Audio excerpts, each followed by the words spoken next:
আপোনালোকৰ মনত কোনো সন্দেহ নাথাকে। পোনপ্ৰথমে মই আপোনালোকক জনাব খুজিছো যে আমাৰ এডিআৰই পৰীক্ষাৰ যি গ্ৰেড 3 আছিলে, অৰ্থাৎ তৃতীয় বৰ্গৰ যি চাকৰি আছিলে, সেই চাকৰিৰ ফলাফল আমি 10 অক্টোবৰ তাৰিখে প্ৰকাশ কৰিম। এডিআৰইৰ চতুৰ্থ শ্ৰেণীৰ যি পৰীক্ষা আছিলে, প্ৰায় 5000 পদ আছিলে, এই পৰীক্ষাৰ ফলাফল আমি 15 অক্টোবৰ তাৰিখে ঘোষণা কৰিম। স্বাস্থ্য বিভাগৰ বিভিন্ন পৰীক্ষাৰ ফলাফল, নন টেকনিকেল, টেকনিকেল, স্বাস্থ্য বিভাগৰ আটাইবোৰ পৰীক্ষাৰ ফলাফল আমি 12 অক্টোবৰ তাৰিখৰ আগতে ঘোষণা কৰিম। এলিমেণ্টাৰী প্ৰাথমিক বিদ্যালয়ৰ শিক্ষকৰ নিযুক্তিৰ বাবে আমি যি পৰীক্ষা বা আমি যিটো নিযুক্তিৰ প্ৰক্ৰিয়া আৰম্ভ কৰিছো, সেই পৰীক্ষাৰ ফলাফল আমি 15 পৰা 20 অক্টোবৰৰ ভিতৰত প্ৰকাশ কৰিম।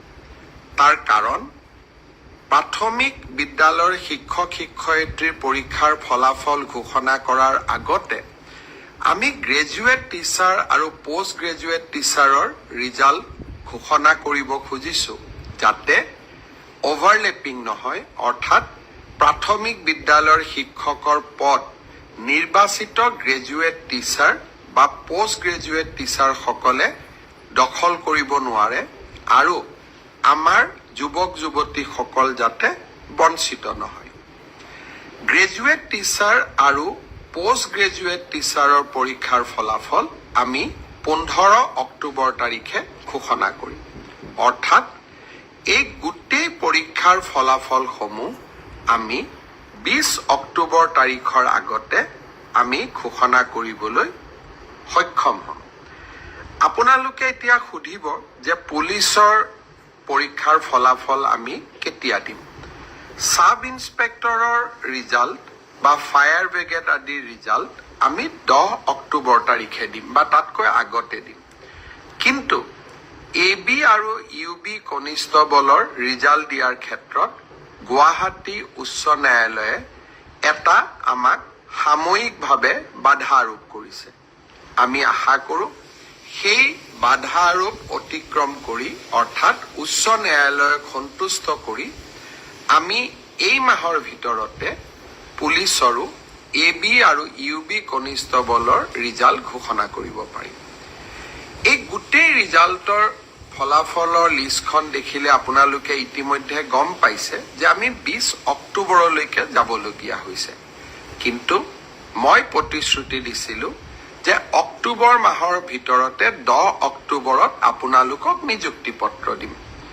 10 অক্টোবৰত মই নোৱাৰিলেও অন্তত 25-26 অক্টোবৰৰ ভিতৰত আপোনালোকৰ হাতত মই নিযুক্তি পত্ৰ তুলি দিম।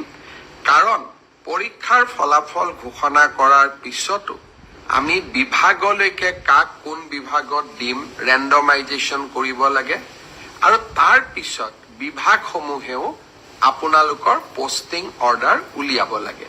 সেইকাৰণে অক্টোবৰ মাহৰ ভিতৰতে আপোনালোকৰ নিযুক্তি হ'ব, কিন্তু কেইটামান দিন আপোনালোকে অপেক্ষা কৰিব লাগিব।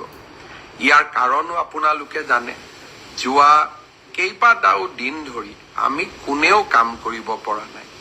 জুবিনৰ মৃত্যু বা জুবিনৰ দুৰ্ঘটনাৰ পিছত বা বহুতে কোৱাৰ দৰে হত্যাৰ পিছত যি ধৰণে আমি নকওঁ কিয়, আমাৰ মনবোৰ বিষাদেৰে ভৰি পৰি আছিল, কাম কৰিব পৰা কোনেও নাছিল। কিন্তু আমি যিহেতু আগুৱাই যাবই লাগিব, সেইবাবে মই আজি আপোনালোকক নিশ্চিতভাৱে কোন পৰীক্ষাৰ কেতিয়া ফলাফল ঘোষণা কৰিব তাক মই জনালো আৰু আপোনালোকে যাতে নৱেম্বৰ মাহতে চাকৰিত যোগদান কৰিব পাৰে তাৰো আমি নিশ্চিতভাৱে ব্যৱস্থা ল'ম। বন্ধু বান্ধৱী